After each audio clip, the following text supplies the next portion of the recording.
View I'm go. hi, good afternoon, good evening, good morning, wherever you are, and welcome to NerdTube. And we have a double bill here of the Strange New Worlds and Orville. Today is, I believe, episode 6 of Strange New Worlds, subtitled "Lift Us Where Suffering Cannot Reach." And we'll be talking about that first before we get on to the Orville season 3, episode 2 show, which was called Shadow Realms. And hopefully, Cousin Cheeto will be joining us for that. But first of all, before we get to Cousin Cheeto, who will be joining us later, I have Major Rage. How you doing, mate? Doing great, doing great. Proud to be here. Fantastic. So after last week's fun episode, it looks like we definitely had a more somber episode this particular week, don't you think? Yeah, it was weighty. It had a lot of those moral questions and just darker toned episode. Yeah, for Af- sure. Okay, Daniel Vance is with us as well. I hate to say it, but there wasn't a thing on last night worth watching. Last night?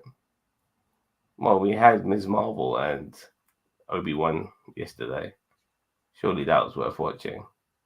I just like to get into Stranger Things, by the way, myself, so I'm happy with that. When I get an opportunity, I'll be finishing that off. And tomorrow is The Boys, by the way, Daniel. So, anyways, back to what we are saying. Yeah, it was definitely a more weightier episode, and it had certain things about it that I kind of like. There was a twist at the end of this episode, which I found very bizarre because I thought to myself, I wasn't this already explained at the beginning of this episode with the child? It felt like like with the way they wrote it, that we kind of knew that this kid was going to be sacrificed at the altar, so to speak. And I thought that was given away at the very beginning of the fucking episode. Would you agree? I mean, did you kind of expect that? yes, I kind of saw that going. I saw, you know, the the Magellans seemed shady from the very get-go. You could tell that they were hiding things, and it was one of those episodes where it was figuring out exactly why they're doing it, and why they're going to through the links they're going through was the majority of the fun. uh, but it was very clear early on that there was a mystery afoot, and it was a fairly predictable twist. Yeah, this alien race, especially when we saw the father doctor of that kid, he had this sort of like Vulcan sort of arrogance with the insults as well. At the same time, this whole race was a bit bizarre because at the beginning of this episode, we see a ship under attack and Enterprise is trying to save the ship, and the ship is fighting back at Enterprise, but the ship is no match for Enterprise. And we then find out later on that this same species of people are far more advanced than Starfleet, but they don't seem to be so advanced with their weapons, which is a bit weird. Or was it all just a pretense? I have no fucking idea. But I found that all a bit weird. So because like this particular species, they don't have disease and they live on floating cities. You would think they'd maybe try to colonize another planet where they'll be a lot better, so they don't have to be in the fucking sky all the time. You know, it's a bit weird. And plus, we had the old flame trope as well in this episode. Like, you know how it is with the old flame. Oh, my old girlfriend from many years ago, seeing her again. But because you guys haven't seen each other in years, like one person's gone this way with their life and another person's gone that way with their life, and they can't really meet in the middle again because they've gone different directions, so to speak. But we can always get a quick bang in. So I'm very happy for that because it is true to form when it comes to Starfleet captains. They need to get a shag in now and again, and I'm very happy that Pike had his. and he looks fucking ace. Anson Mount with his shirt off looks fucking fantastic. By the way, I don't Those know how old arms, he is, but man, he looks, Jesus Christ. yeah. We saw Ethan's pecs earlier, but now we saw Anson Mount, and he looked great. Um, by the way, Daniel Vance said he was talking about Strange New Worlds and Orville. He said both were bleh. I disagree regarding the Orville, by the way. I'll get to that once Cheeto comes along. But Daniel Vance has also said it felt like manipulation of Starfleet to me, like a plot line within a future plot. Yeah, for sure. Um, I do think they want to eventually come back to some of these characters that we'll be seeing in season one, some of these storylines that were developed in season one. So I'm sure that we will be coming back in the future and extending some of these plot lines. You know, now we have seen um, Pike's girlfriend, ex girlfriend. I'm sure that that will be coming more established in the future. And talking about old flames, hello, Cheeto. You can't speak at the moment. Uh-huh. He's on mute. Okay, fair enough.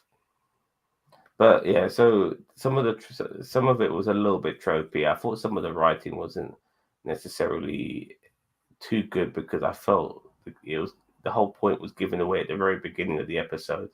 I did like the Mbanga storyline to a degree. It was kind of sweet because we got back to his daughter again, and even regarding Pike, some of the stuff regarding his future, even though it was mentioned a little bit earlier on in the first two episodes, it made more sense in this episode because he brought up like his predestined future to his ex girlfriend and how this particular species can have the technology to maybe change his destiny and so on, which I definitely don't want to fucking happen. But there were some interesting moments in this episode as well. I definitely think this was more of a Pike episode, even though the subplot was about Singh and Uhura getting some lessons in being a security officer for some reason. I don't know how you found that, Mage. um, well, as a overall, I felt this was maybe the weakest episode of Strange New Worlds so far.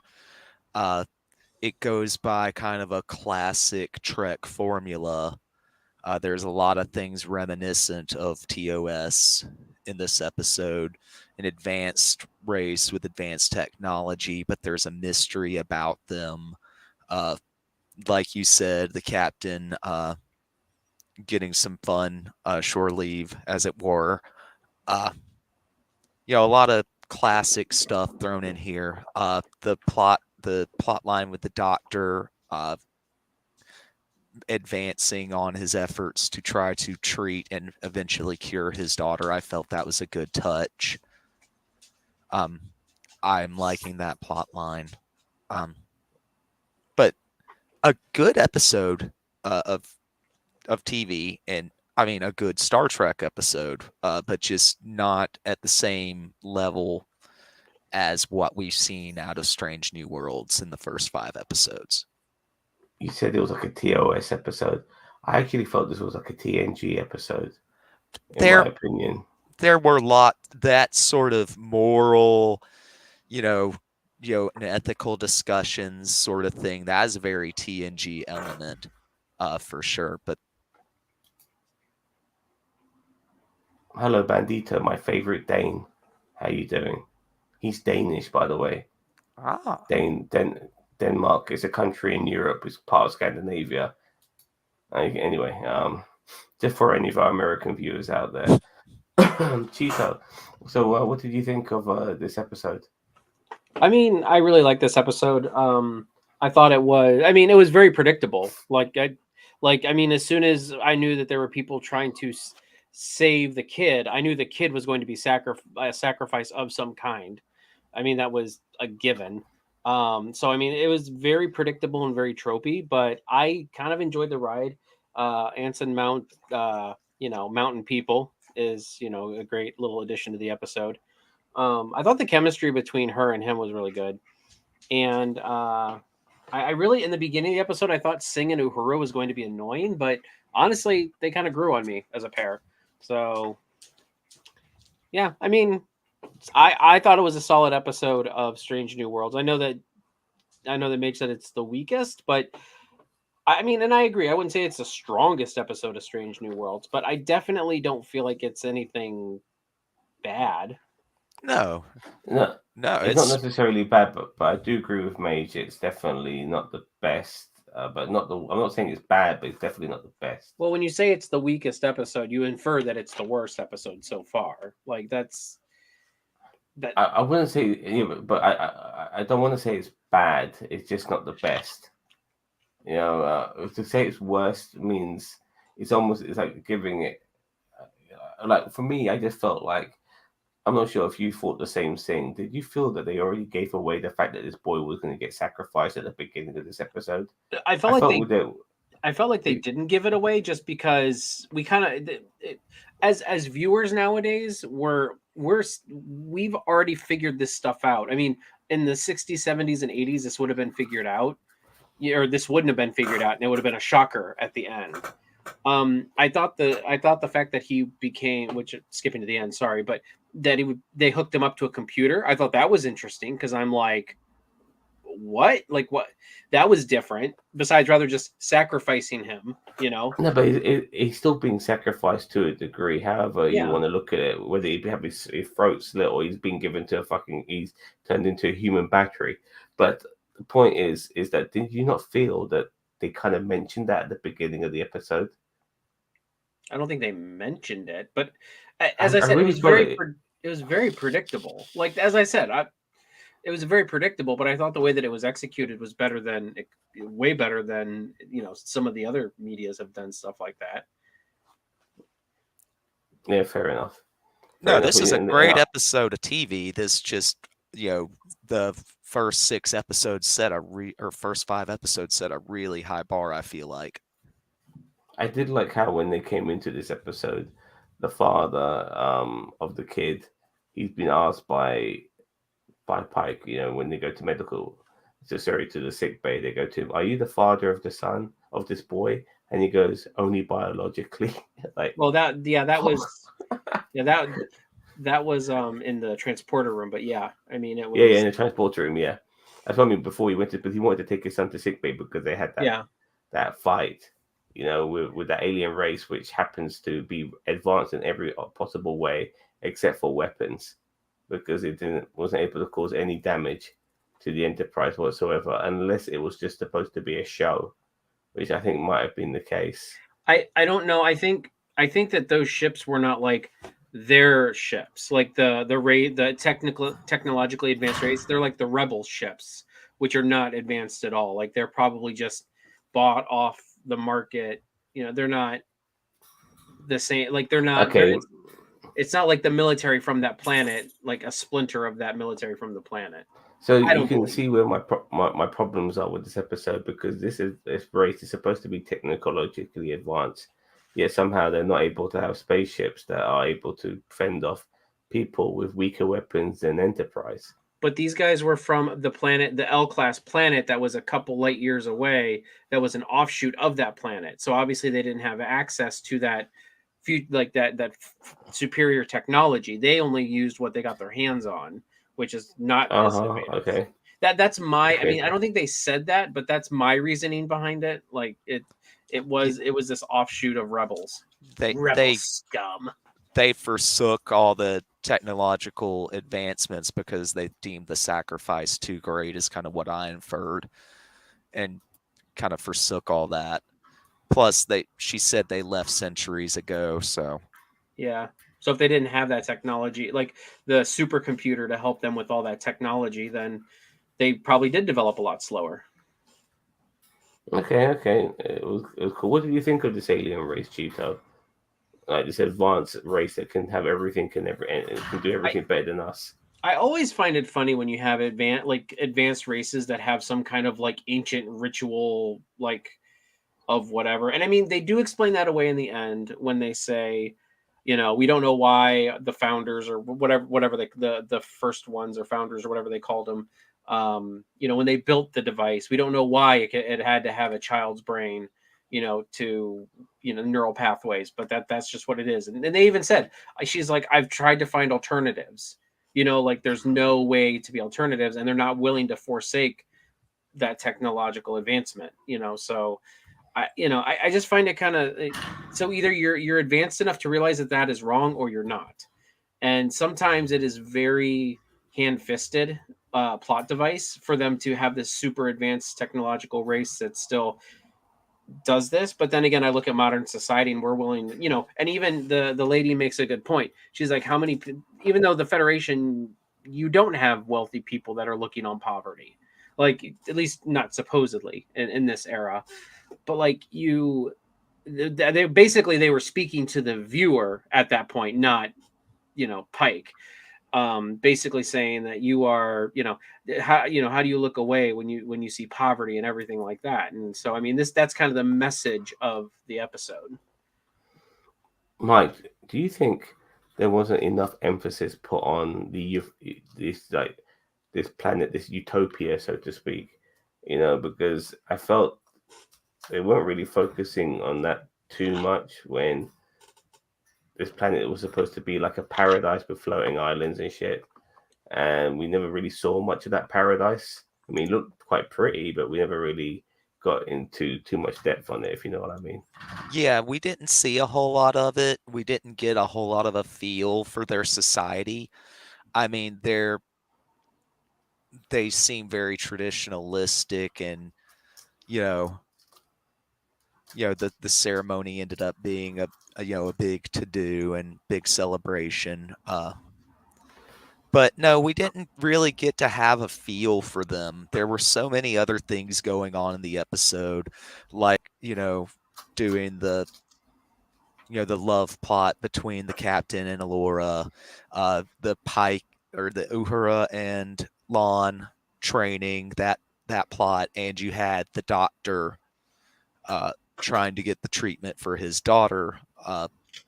This episode had a lot of stuff going on and bounced around and felt kind of rushed at points. And I feel that one of the things that suffered was us not getting to see more of this advanced civilization and get a better feel for kind of what they were like. Yeah, I agree. We did. We like regarding like Pike and this lady's relationship. I mean, yeah, they had something in the past, and there's a good little fling and stuff like that. But I think they're kind of making more of it than it should have been, to tell you the truth. Yeah, they Oh, had a little shag, but no I big deal. I got the impression that this was a thing, like there was a tension and they wanted to make something happen the last time, and it never really did. And the captain's like, I was flirting back then, and she's like, yeah, I know. Leave no stone unturned. What are the Mugati breathing stones? And I do really want to know. Well, they're a bit like the three seashells in Demolition Man. You know what the three seashells are? You know how to use them? Exactly, Daniel Barnes. Exactly. So, okay. So with Ahura now studying to be a security officer as well. What I did like about her whole training montage is that Singh was a good teacher. You know, she wasn't in it for herself, and she never tried to get any of the accolades that Uhura earned herself. Like when she figured out those data chips, and you kind of saw a little bit of the TOS era with those data chips, because like they're these big fucking blocks of God knows what. You know, they look like they belong to Playmobil or some shit like that, and also like when she deciphered these chips, you know, the way she just slotted it in, you know, on into the panel as well, and just the look of the panel as well. There was like a mix of old and new, like some like new technology, but made to look old school, if you know what I mean. You could see the sort of subtle turnings into the TOS era, so to speak, with some of the layouts. But yeah, it was good to see Uhura like decipher these things. We find out that the father really doesn't want his son to die. He's actually he's playing a ruse. He's acting one way, but really he has another thing. And when they both went into the transporter and they were leaving the planet, so to speak, I genuinely thought that the son was in the same sort of stasis as the daughter, Mbanga's daughter, that he wasn't transported, he was just in stasis, especially after the destruction of that spaceship in the tractor beam. So I just want to stop. Sorry, I do apologize. I've said this, by the way, before, Daniel, once. I'm just going to say it. Pike's hair has gotten too tall. All I saw with a grey head, Johnny Bravo. I mentioned Johnny Bravo in the previous stream. He has become very Johnny Bravo-ish as well. And, he's trying to get the ladies too. So what do you expect? Well, Johnny Bravo didn't get the ladies. That's the point. Yeah, I know. But sorry, where was I? So after the spaceship gets destroyed, we kind of find out that the kid's actually not on the spaceship; he's still on the Enterprise, and then they find the kid and stuff like that. And the father just basically knows what's going to happen to his child. But once again, I already knew that his son was going to get sacrificed. It wasn't a twist or a surprise for me. I genuinely thought this was revealed very early on in the fucking episode. So I found that really, really bizarre. But at the same time, Starfleet also believes in not getting involved in other people's cultures and customs. But what do you do in this particular situation when the culture and the custom is to kill a kid? It's like fucking hell. I mean, Pike was willing to throw the whole Prime Directive. I mean, technically, they're not a. Well, I don't know. Would it be Prime Directive? They're a space-varying race, so I guess the Prime Directive wouldn't come into play because they're not like exposing them to aliens before they knew of aliens and they knew. So it's still against the Federation ideals, allegedly, but they have a bad habit of judging all alien cultures by Federation, and which that ends up being de facto human morality, and it seems very ethnocentric.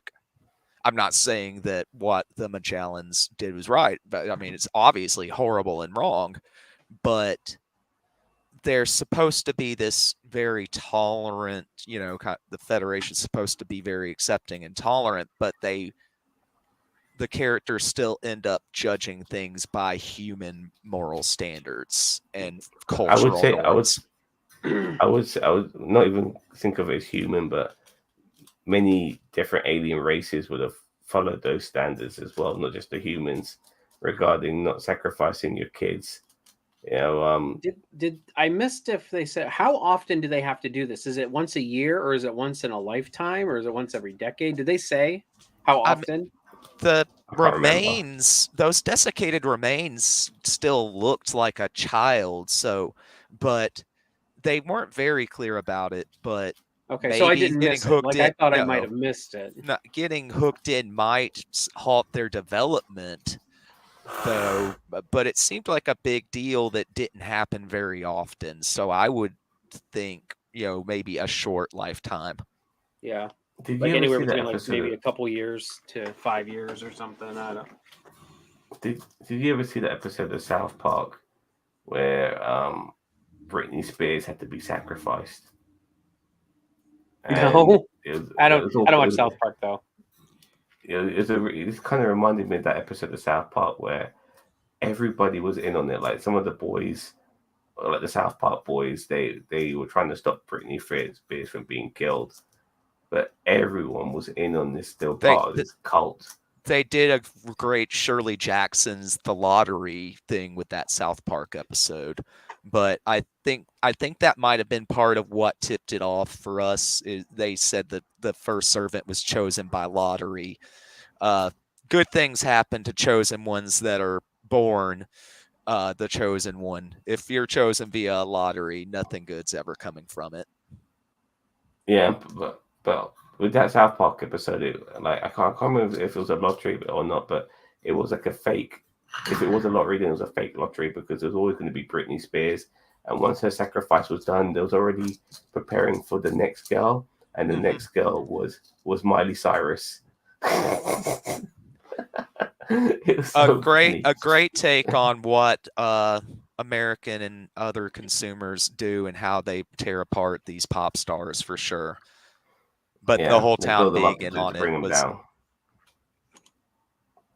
Daniel Vaughn said they did know the next child was a female, so it couldn't be that long a period. Yeah, for sure. That's why I say like it, maybe a couple years, like because it seems like they go to this retreat and it's kind of like they're, I guess prepped. they're bred and they're like, I don't. I mean, does it matter? Like, it seems like the kid was very intelligent, but was that a result of is that every kid in this society, or is that Or is, just because this kid was the first servant? I Well, think they're part of maybe a superior race as well. they tried to sell it was never clear, but I would lean towards, maybe he was specially educated and maybe making them, highly educated helps them interface with the machine better. Who By the knows? way, I do like the fact that we don't have a lot of these answers. I do like it that it's somewhat ambiguous because it's not like a legacy race of Trek. So it's like I like the fact that there's still some mystery here and that one day we can go back and maybe revisit this race as a follow-up, not in Strange New Worlds, maybe in Lower Decks, or maybe I mean maybe even in Discovery. I know that's 1,000 years from this show, or 900 years from this show, or from Strange New Worlds, but still 900 years from Strange New Worlds um Discoveries, like maybe they've developed new things or whatever, but we can at least revisit this race. I would be very interested in seeing that. Yeah. Um, I also agree. Um, I kind of lost my train of thought. Anyone got more things to say about this episode while I think of what I was going to say? No, the Oh as I no, said, I got it. There we go. Apparently, like this planet has, like your country does, founding fathers. Yeah, and they built this machine that works off children's lives to make them so the rest of society can survive, and it's particularly children, by the way. I already said that, but So okay. you did. Yeah, I said I that earlier. apologize. It's I'm okay. sorry, Keep going. but the point is, why would they build a machine like this? Like, why Maybe would? they want them to feel the sting of progress. Or utopia? Oh yeah, or the sacrifice for perfection or utopia or whatever. I don't know. I I, mean, I don't know. I thought they were going for one of those the mind of a child things. Pure of Where heart. Yeah, they are wired it was very. differently. Yeah, it's really strange. Like you would have thought they would kind of get a better idea of their history, and if the like their island, so to speak, stop floating, they're fucked, aren't they? But it lands on like the surface of the planet is acid, it's lava and shit like that. And talking of acid and lava, Ginger Greek is weighing in with a hello, Ginger Greek. I resemble that remark. Oh, fair enough. But with Pike obviously unable to stop, we saw what happened to the kid, by the way, and that kid looked fucked. The previous kids who had been totally drained of their life, and then you see the new kid, and you just starting to like this kid as well. But boom, he gets thrown into the chair. It's like fucking being in Cerebro or some shit like that, and all these things start sticking to his face, and that's it. He's totally wired and he's ready to go. He's been jacked into the fucking Matrix, and his life essence will be there to keep the planet going. And so often do you see these sort of things in Star Trek episodes, especially in TNG. Like you come across these people, they seem very peaceful, seem very nice, and then boom, hidden secret all the fucking time. And this was a classic TNG type of episode. Yes, hi, Ginger Greek. But overall, I didn't feel the execution of this episode was that great. I thought the Pike love angle was just there for the sake of it, but it did expand a little bit more on his future as well, and I didn't mind it being expanded upon in this particular episode. I did like the Uhura Singh sort of combination, so to speak, and Uhura learning some more tricks of the trade. I mean, she had what was the name of the guy? Herman. Hemmer, Hammer. Hemmer teaching her some tricks in engineering. Now she's got some tricks in security as well. That was pretty cool. Not Well, much of Spock and no Hemmer at all in this. Gone. Yeah. You were questioning earlier about what Uhura was with Noonien Singh for some reason. No, I mean it's kind of Starfleet. Sometimes I kind of feel like is medical school because you do rotate in medical school. You do rotations in different departments. Of your field. So, I mean, just so you know all the ropes, or at least somewhat know some of the ropes of each department. So, like security, engineering. So, in a situation, she at least knows something about some hands-on engineering, some security experience, stuff like that. So, Yeah, they seem highly cross-trained. yeah, I'm not saying they're like proficient in those areas, but No. in a pinch, they can at least they know other people's jobs. It's a bit like Chekhov in Generations. He became the medical officer when the Enterprise B was getting full fucked up. Yeah, So, but that's also because that part was written for Dr. Yeah, I McCoy. know. I know. By the way, he gives this episode a strength new NR rating scales. Wow. You really didn't like this episode, did you? Well, Daniel? it would be 0 or 1. Couple more things though. Benega, obviously, he gets a little bit of help from scale. He gets a little bit of help from the doctor, from the other doctor, the alien doctor, who, after not being able to save his son, wants to put his skills to good use and help Benega maybe save his daughter and give him the early steps, which is good because I do feel that this will lead up to that. Maybe not this season, but definitely next. So that's pretty cool. And also, we got is that Sam Worthington back? Sam Kirk. Oh, Sam Kirk, yeah. Yeah, we saw him one time. Yeah, you know what? And he tucked his tail and ran. Yeah, I totally missed that. Like, I mean, I saw it, but like it didn't register with me that he hadn't been there for a while. I just didn't care. Like, I mean, I think he's just there for like, hey, it's a Kirk, but it's not the Kirk. Yeah, I always find his. I just can't help but think of what's his face, Guy from fucking Galaxy Quest. It's just him. It's Guy. It's Guy, and he's just waiting to die. Yeah, exactly. So when I see him, I just can't take him seriously. I really can't. So, but nevertheless, it was an okay episode. I'll give it 6 out of 10. Mage? I'll give it a 7 out of 10. It's a good episode of television. It's not bad. It's not cringeworthy. I can think of so many worse episodes of Trek, of any of the series of Trek. So, I mean, still a good episode, but Strange New Worlds has set a high bar for itself and is on track. I really don't want to jinx it, knock on wood, but every show has duds, man. Even the best. Every show has duds, but also there's a pretty big consensus that no Star Trek has had a really strong first season yet, and I'd say that bar any disasters, we're on track for a really good first season of a Trek show. Best first season. I do feel that Strange New Worlds is being helped because a lot of these characters were in Discovery, so it does help it out. Like that's why I was so excited for it, because Anson Mounts Pike in Discovery season 2. I was like, that's the highlight of that season. Period. Yeah, hands down. No, yeah, hands down. Way more interesting than anything else. We had Pike, we had Una, we had Spock. Una was only in a handful of episodes, like 2 or 3 maybe, and she barely had anything to do. No, but the point is still we had all these characters. We were already introduced to these characters on Disco, so it made this first season a lot more palatable. We didn't really necessarily have to learn too much about some of these other characters.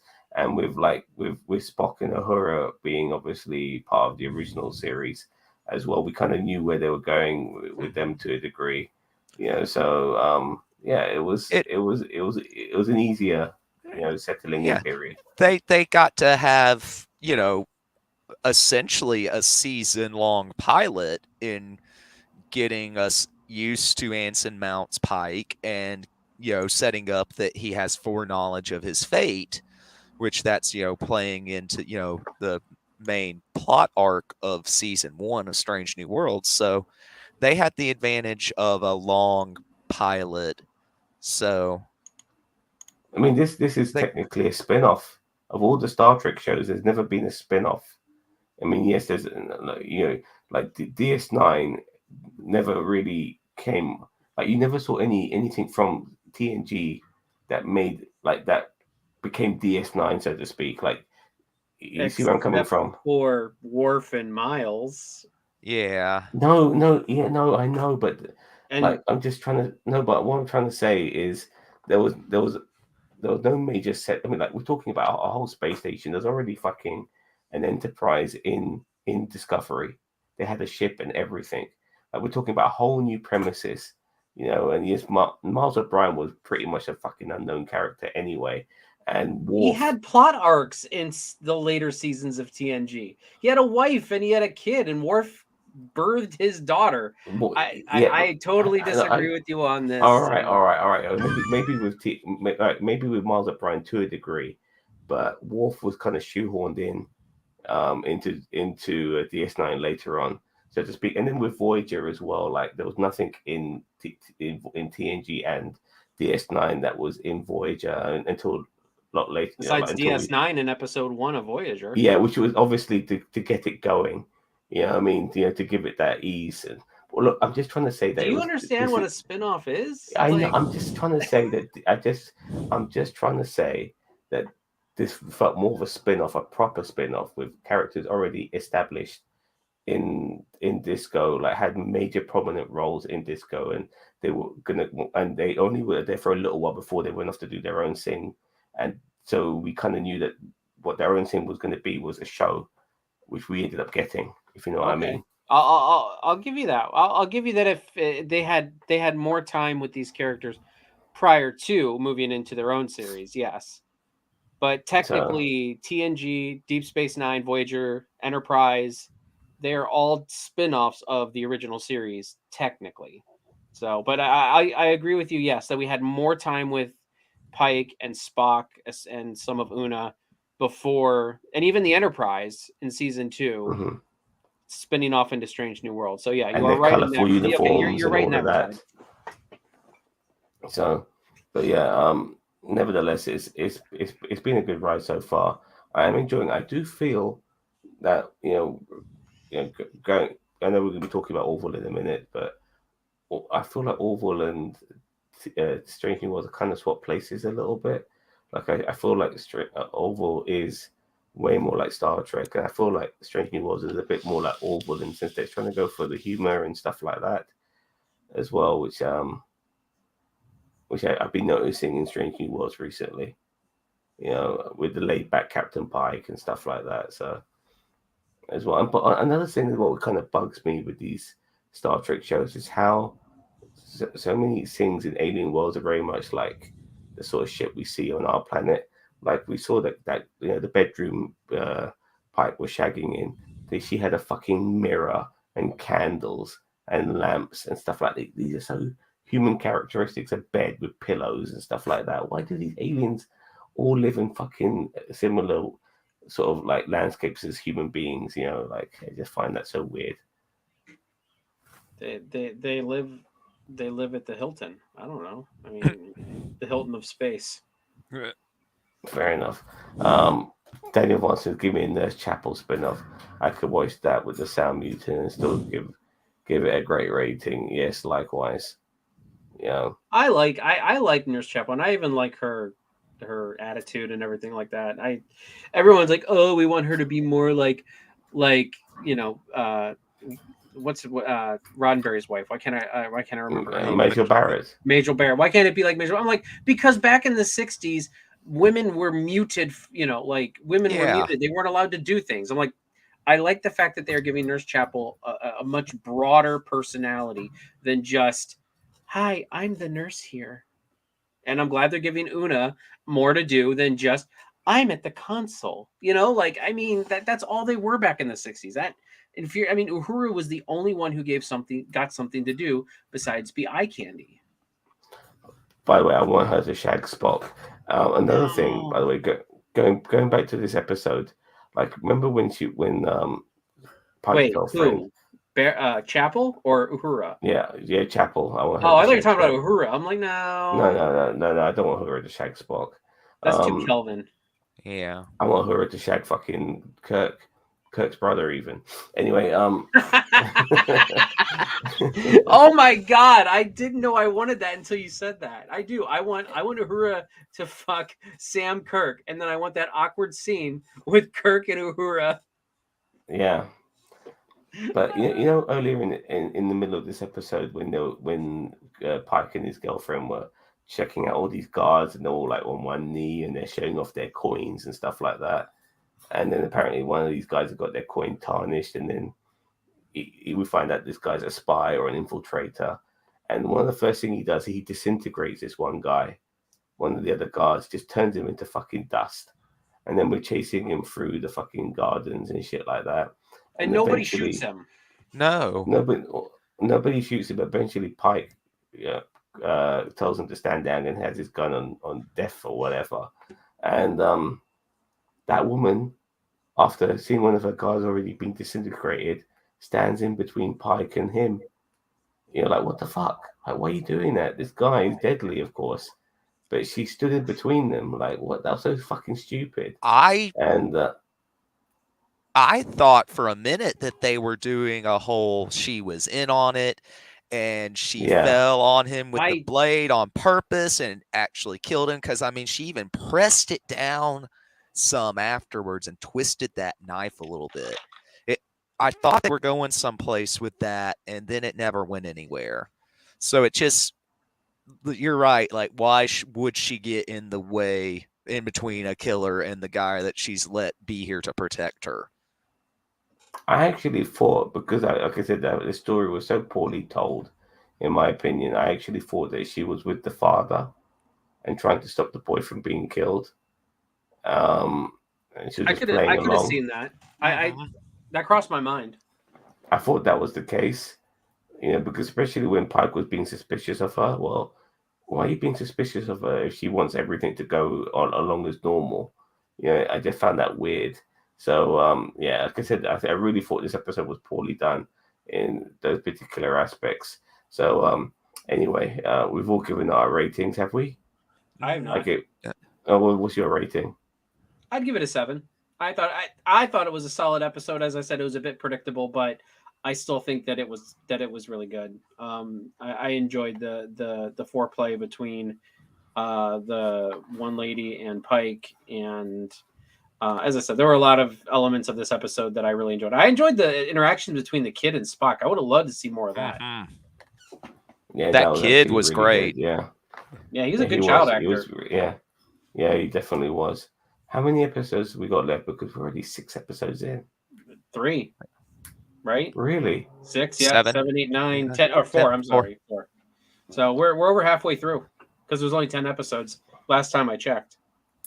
Unless they're doing like Prodigy, where they're doing like the first half of season 1 and then they'll come back and do the other half. But I think so far it's only 10 seasons long.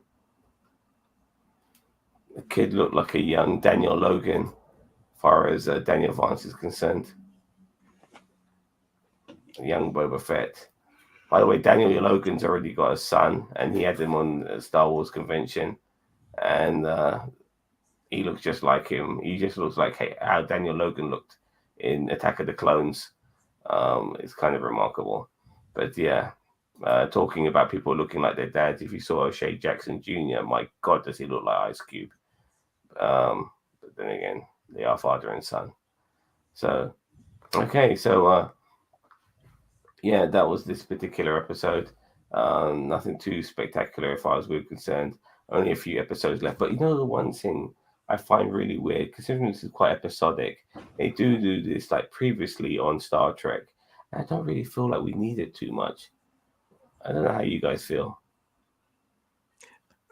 I don't feel like we need it, but I don't care. I just hit skip recap. And I know it annoys people because they have to move their finger and push, or they have to like hit the enter button on their remote to skip. But it's just like, it doesn't bug me, but I mean, I get it. I'm like, I don't get why this is Yeah. here, but I just can just as easily skip it. Yeah. Because the only two things that seem to be a continuous thing is Pike's inevitable destiny, which gets brought up now and again, and Benga's daughter. Other than that, everything else feels kind of episodic. And Uhura shagging Sam Kirk. That's If the that story we were happens, building towards. who was he talking to in 10 Forward? Or where the fuck that place is called?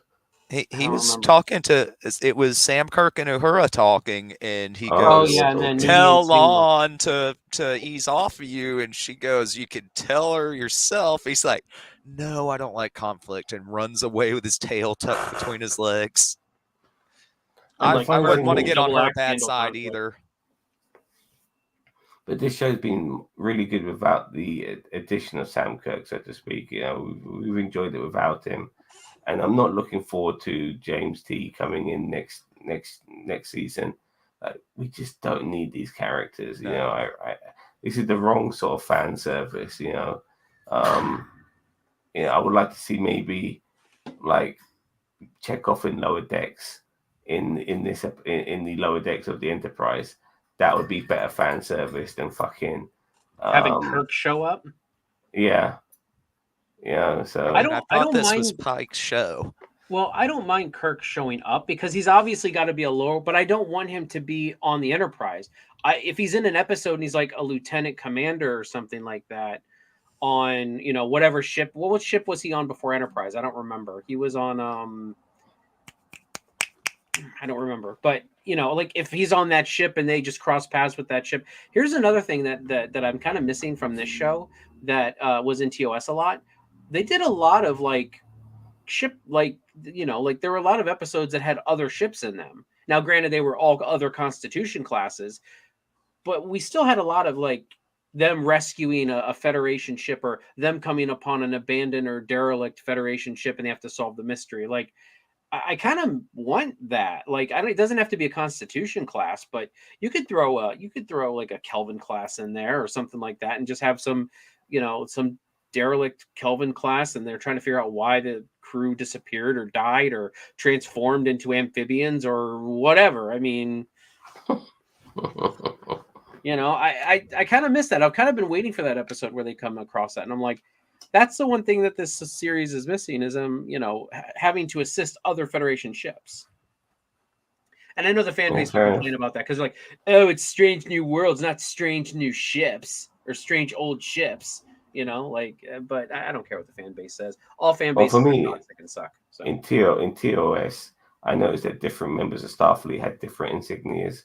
So the people of the Enterprise had the same sort of badge we got right now on our shirts, whilst other Starfleet groups had different badges.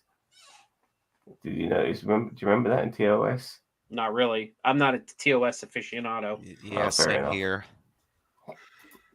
Kirk served on the Republic and Farragut before the That's right, Enterprise yeah. James T there. Okay, so there you go. All right, so yeah, that's us done talking about SNW, Strange New Worlds. Have you seen Orville by any chance, Mage?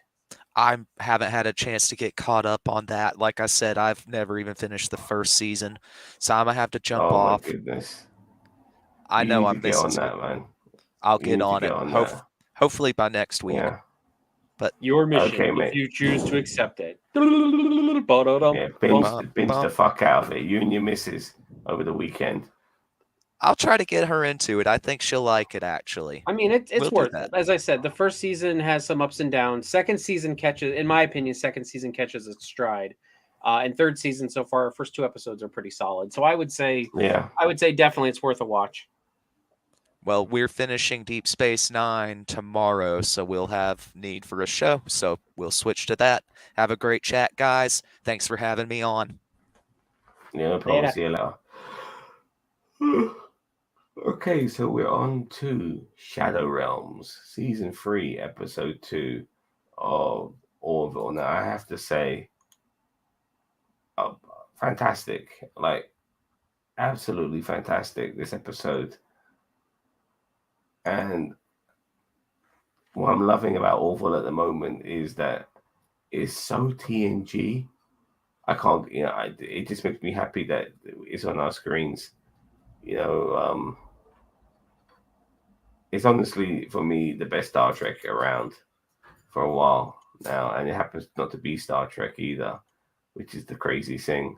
I did enjoy it. This was just a great fucking episode. I really thought it was going to go one way with the Admiral coming in and being like the ex-husband of Dr. Finn, but then it went a totally different direction. I fucking loved it. What did you think, Cheeto? I mean, this episode reminded me of kind of like Enterprise season 3 in a nutshell.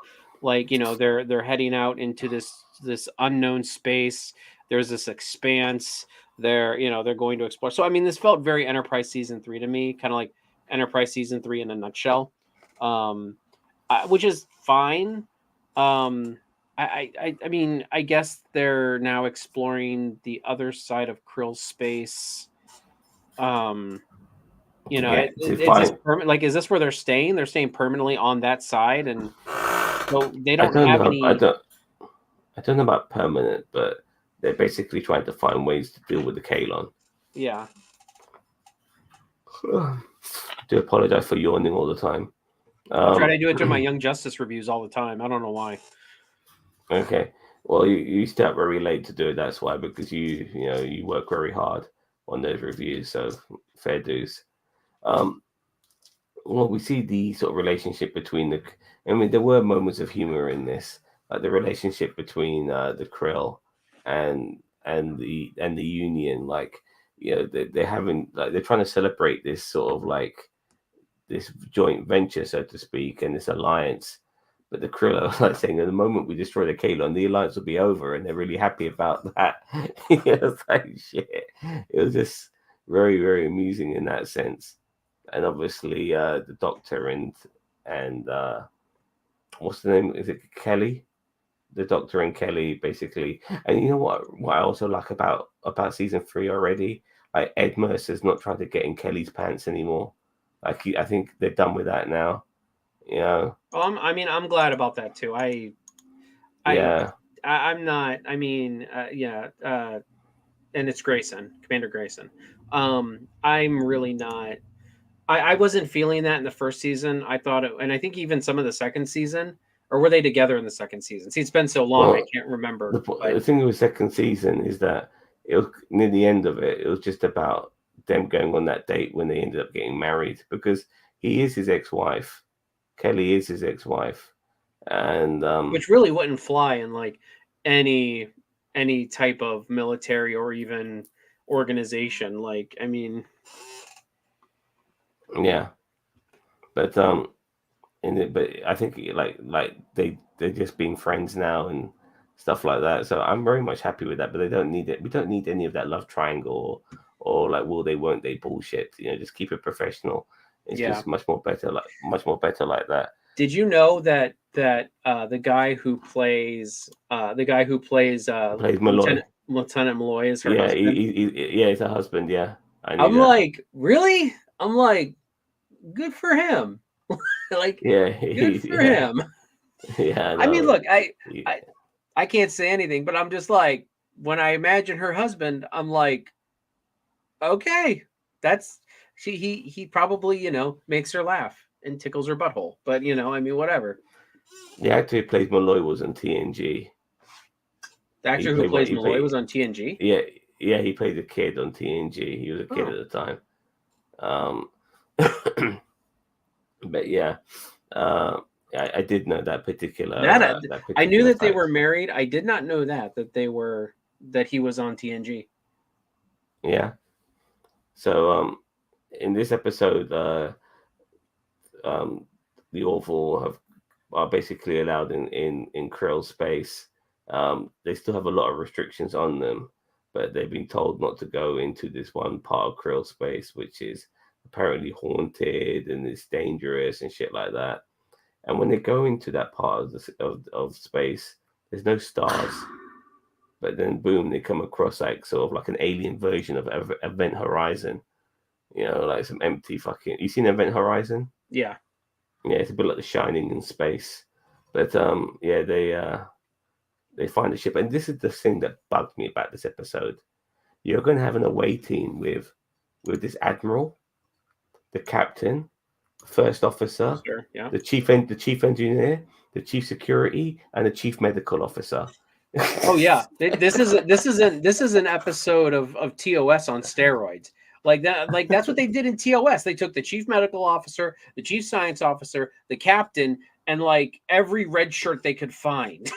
Like, I mean, Well, I'm like, we had no race shirt here. We had every superior officer yeah. of all the departments on this fucking ship. That's one Yeah, thing on that this I away always give mission. TNG credit for is that TNG definitely held the boundaries. Like you never saw Kirk, you never saw Riker and Picard on an away mission together. They If Picard didn't. was going, Riker stayed behind. If Riker was going, Picard, and more times it was Riker than Picard. So it's like, but that's the role of the first officer is either to go on lead the away missions, or or stay on board when the captain is away. It's like it's like with government. Like you can't have your president, vice president, your secretary of defense. You can't have all of them in one place. Yeah, I mean, especially going to some fucking haunted space station, Right. which is like it's like ridiculous. But I always think of the Band of Brothers when I think of Scott Grimes Malloy. Was he in Band of Brothers? I had no idea. I don't remember. When they enter the expanse, the music is straight up a rendition of Aliens Dark Discovery news horror track. Okay. I mean, this was definitely an episode of horror track. Like there have been people that say that Star Trek is just space horror or horror in space.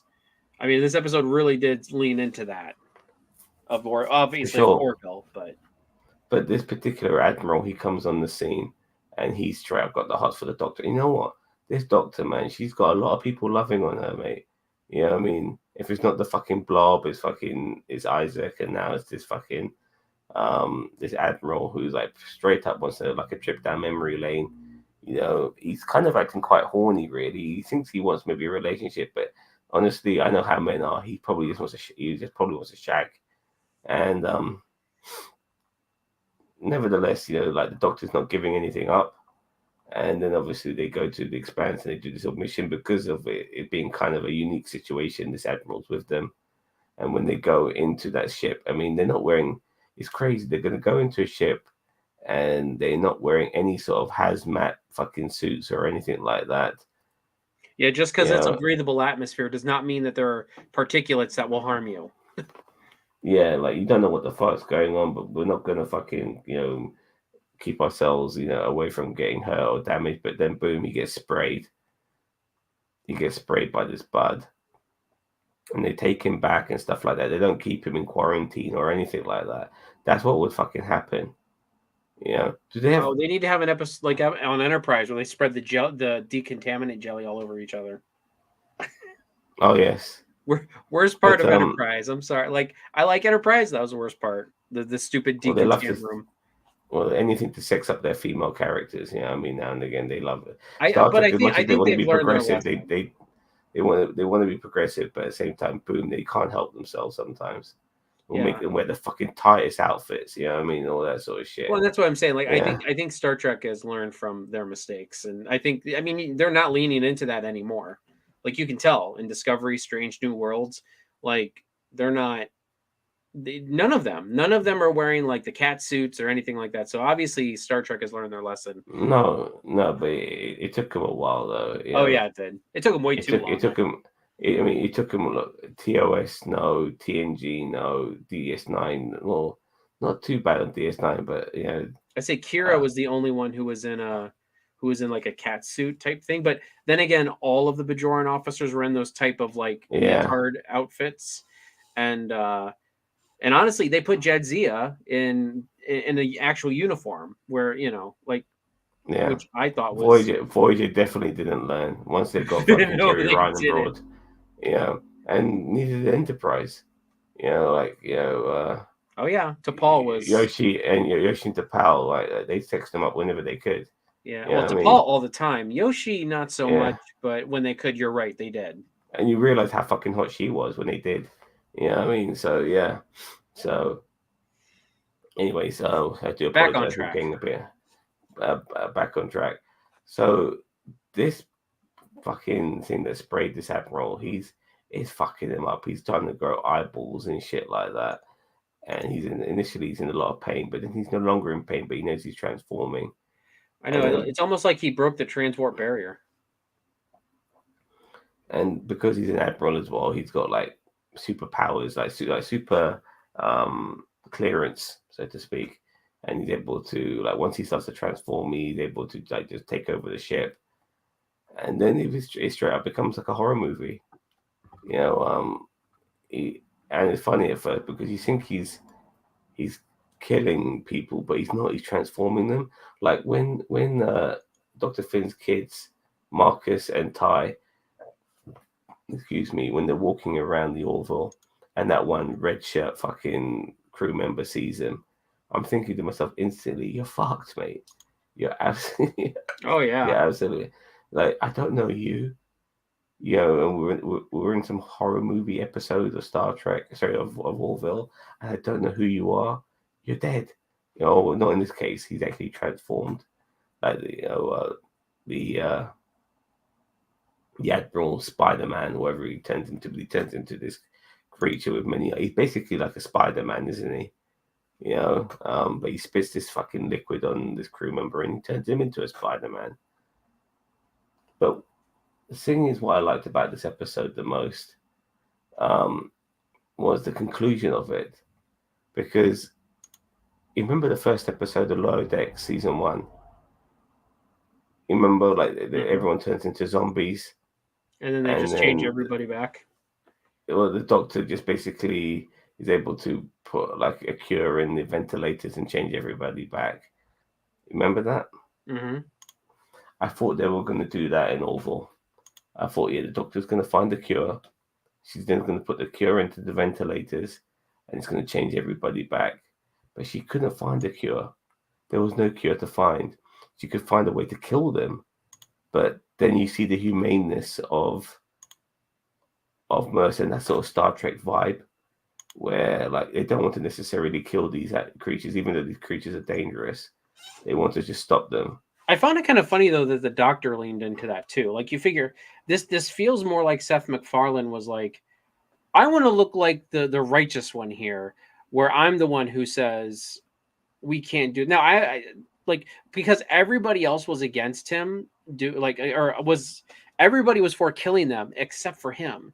And I'm like, really? Like I feel like other people, especially the Dr. Finn, would have been, I mean, I guess you wanted to talk to him, but I mean, it seemed like everybody was on board with just killing him. Like even, they're all like, "Oh, if it's a choice between them and us, I choose us." It's like, you're really trying to make Mercer seem like the righteous, the righteous captain. A little like they're pushing it a little hard. I agree. We Like I also would saw say if they like were really divided, it would have been more believable if like a couple of them were like, yeah, no, actually, we don't think this is right, and then a couple of them were like, yeah, but really, like, it's them or us, that would have been more believable. I did like, by the way, the security officer where she was like the fight scenes with her and the aliens. Yeah, that was fantastic. really, I actually like that. I did think she got bitten at one point, but that wasn't the case. I thought she got bitten on the hand, but anyway, and also the scene with Lamar in the sort of like Jeffrey tubes. That was pretty well done as well. Tony Vaughn says, I couldn't help but think of TNG episode Genesis where Barclay's evolved into a spider. Yeah, I remember that. That was hilarious. Says protocols for a complete power outage with non-existence, no emergency lights, no security station throughout the ship. Doors to main bridges are kept open. It is the Orville though, so well, like I said, I'm just very happy that they weren't able to resolve this issue by bringing everyone back to normal again, and that would have been very cliched. Okay, I'm going to make an antidote and everyone's going to be fine. Yeah. That I'm glad that didn't happen, and this episode has left things open-ended. I kind of hope that they revisit this, like not will. like every episode. Like it doesn't have to be like a subplot in every episode, but like a couple episodes down the line, we see the doctor working on an antidote, and like they come across this world that might have a potential for an antidote. And then there's some, she kind of goes on a fetch quest on a planet to, try to figure out how to, because it's like they haven't forgotten about these people. They're still trying to figure out how to reverse this, But no, Well, it wasn't just happy endings for everybody. Like those crew members are gone. They are on that weirdo the nurse, bug ship. that nurse, he's been in a few episodes in the past, I'm sure. But so he's gone. But we did see, by the way, the the alien ship flying around. So I'm interested to see the origins of that and who was flying that ship. And also, when they left the Orville, they just went into the ventilation shaft. Did they really leave the fucking Orville? Like, I mean, how are they supposed to leave? I never got that, but they did. And it was definitely overall a much more sadder episode, so to speak, because the Admiral is gone. He's turned into a Spider-Man. Yeah, he was expendable. And like the Krills, it's amazing how like you can be so advanced in technology at the same time you can be like very dogmatic in your other views as well. A bit like the alien race we saw in Star Trek, but in Strange New Worlds. But the Krill, like for an advanced species, they're not really mixing up their science with their dogma. They're mixing their science and their dogma a bit too much. They're not thinking scientifically enough and thinking that this was a fucking ghost and demons and shit like that, when it really is some sort of genetic mutation. So let's appeal to what remains of their humanity. Immediately begins vaporizing every creature on the way to one specific creature. Try shipwide communication. You have power back. Yeah, I know. Like the thing is, that's the thing, though. Like with science fiction, like they lose power, they're gonna get it back. The engineer will just work his magic wand, do a few things here and there, boom, power's back. That's how it goes, mate.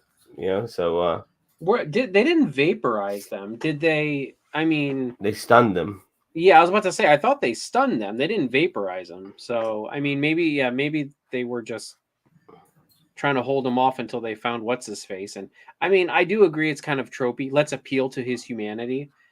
Yeah, that's very tropey. Where it's like, okay, she has this connection with this horny admiral, so let his hormones, lead the way, I guess. So I knew it was very tropey. I knew once he had the ring on his finger, and after he shredded from his clothes, I knew that the ring on his finger would be in the indication to who he is, and they went with that trope as well. Everything's a fucking trope now. When you fucking watch as many fucking shows as we have, you can see right through shit. So it's everything's become a trope, unfortunately. And we are like people's knowledge and how the formula works is it's just because of conditioning of how Hollywood have treated their fucking viewers for so long, unfortunately. So yeah, but it was like I said, it was a good episode. We had some scary moments. I did like the Isaac moment. Isaac, he's one of the most funniest characters on the show, because like there's a deadpan sort of comedy with him. Same with Spock in TNG, like that deadpan comedy, because they're so dry humor, which can be absolutely hilarious because they're so unemotional and they're so naive on certain issues and certain things that it ends up being very funny. And there are moments with Isaac which are absolutely fucking hilarious, So I very much appreciate Isaac on this show. He makes me laugh. He really does. But there's not really much more to talk about this episode other than what we briefly brought up. I'm not sure if you got anything to add, Bobby. No, I mean, that pretty much I would say a pretty good episode. I don't know. I think this is on par with last week's episode.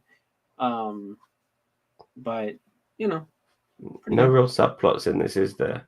Like I thought the main plot was going to be about the Doctor and her ex-husband, whilst the subplot was going to be about the Krill Alliance. But it kind of like the Krill Alliance became very much on the back burner after they were allowed to go into Krill I was about to space. say. So I say because the Alliance, yeah. Go ahead. No, the Alliance was no longer focused on because they were already allowed to go into Krill space. Yeah. But then like and the relationship between the Doctor and Claire Finn was no longer focused on because he turned into a fucking Spider-Man. So it then became a horror movie in space. And obviously Claire was trying to, I knew Claire would be like, you know how it is with like somebody, like a person turned into a monster and their lover's the only person you can get through to them. I mean, that's another fucking trope as well. But he did say that they'll be gone but not forgotten, or they'll be gone but they'll be back. But yeah, So, we'll go, but not forever, or something like that. Yeah, something like that. So you know that we're gonna see them. Yeah, for sure. But I find it funny though, we haven't even dealt with the Kalon. You know what I mean? Like, are the Kalon going to be like the Borg? They're just a threat out there that just will be looming, and when they show up, and you got to deal with them.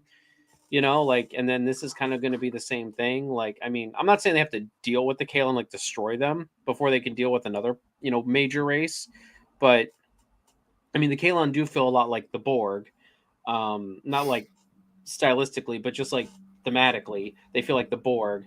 And then now this race kind of feels more like the what do they call it? Not the phage. The phage is the disease from Voyager. What was the race called? The Vidians. Like they feel like the Vidians from Voyager. Actually, Ed Mercer, he made a mistake in showing his humanity towards these creatures, because these creatures they force they're like if anything they're more like the fucking Borg than the fucking Kalon are, because these creatures they turn you into them. They spit on you. I get that. I meant more like the Kalon are like they're robotic species and they're robotic. Kalon are basically Skynet in space. Pretty much, but they don't want to assimilate anyone. They want to kill them all. You know what I mean? And but these creatures, like Ed Mercer, he should have realized not to let these creatures go, because if they come across other alien species, they're going to assimilate them into their collective. So he should have killed them all. Glass half full. I rate both SNW and Orville so low that there's nowhere left to go but up next week. Oh, okay. Young Justice was the only show worth staying up for last night. I haven't seen it. I'm gonna watch it after we're done here, and then I'm doing my review. Season finale, baby. Oh, you got a fangirl on your case as well. Lucky you. Huh? I saw the comments. This girl called Laura. She likes your fucking reviews. Does she? Did I miss something? She commented on your last Young Justice video. Oh, maybe. Okay. So I'll go back and look. I can't remember, man. I got too much going on. No problem. Did I reply to the comment? I probably did. Maybe. Anyway. So, but I'm going to give this episode a 7 out of 10.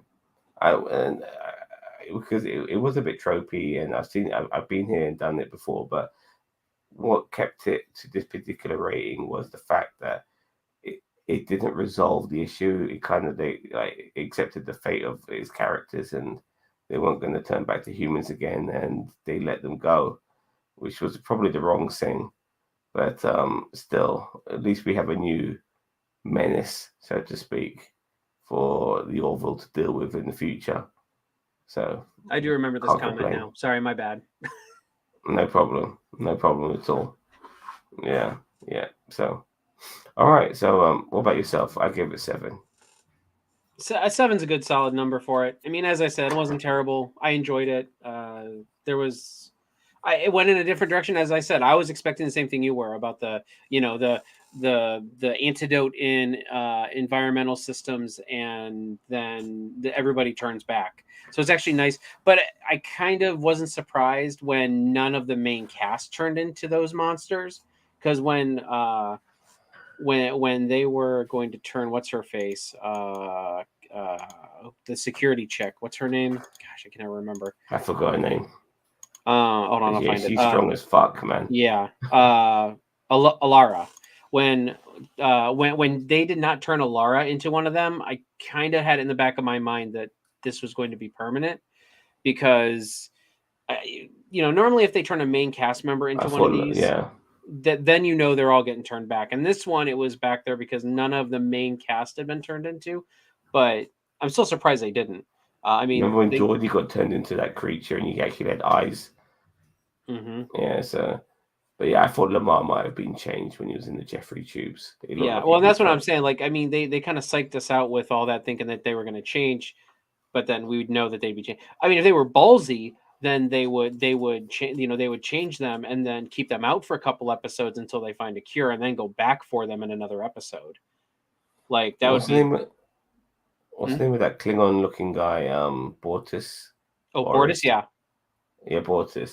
I like the fact that when they came up with a way of like tackling and killing off these aliens, with this environmental thing, like Bortus said, what effect will it have on us? And he goes, you might get the sniffles, and he goes, oh, that's something I'm willing to accept. I like that. I know he's like, I am prepared. Yeah, he's like, I am prepared. I'm like, yeah, I do. I loved it. I thought that was great. Like those two, like Isaac. I'm not as huge a fan of Isaac as you are, but Bortus, I'm definitely a huge fan of. Like, I love Bortus's. That episode when they were smoking. Yeah. Oh my god, I've never laughed so much. He's they're smoking everywhere, and like they're on like he's on the bridge and he's smoking. He's like fucking smoking, and then you realize how deadly the cigarettes or nicotine are to Bortus's species. We haven't seen Bortus's husband yet this episode. Oh yeah, you're right. We haven't seen him this season, have we? Yeah, which is kind of concerning me a little bit because his species are supposed to be majority male. So yeah, let's make sure they don't hide on that. Now Hulu's got it, which Disney's got it, but Disney. This is their best stuff. I hate to say it. All the shows that they've managed to obtain, all the sort of franchises they've managed to obtain, this is their best stuff. So. Anyways, I think we're done. Yeah, I'm good. And so tomorrow is Friday, and tomorrow is the boys. The boys. And Young Justice tonight. I'm going to do it right after we get done here. It'll probably be myself and Ginger tomorrow night. Sorry, I apologize. I need to scratch the old back here. It'll be myself and Ginger tomorrow talking about episode 4 of The Boys. What a fantastic show. I mean, if you guys saw last week with the Dick Hole explosion, we're in for a fucking treat. This show's been so fucking gory so far, but we really need to get Soldier Boy on our screens now. They really busted out the grape jelly in this. I mean, really, a lot of grape jelly, or not grape, strawberry jelly.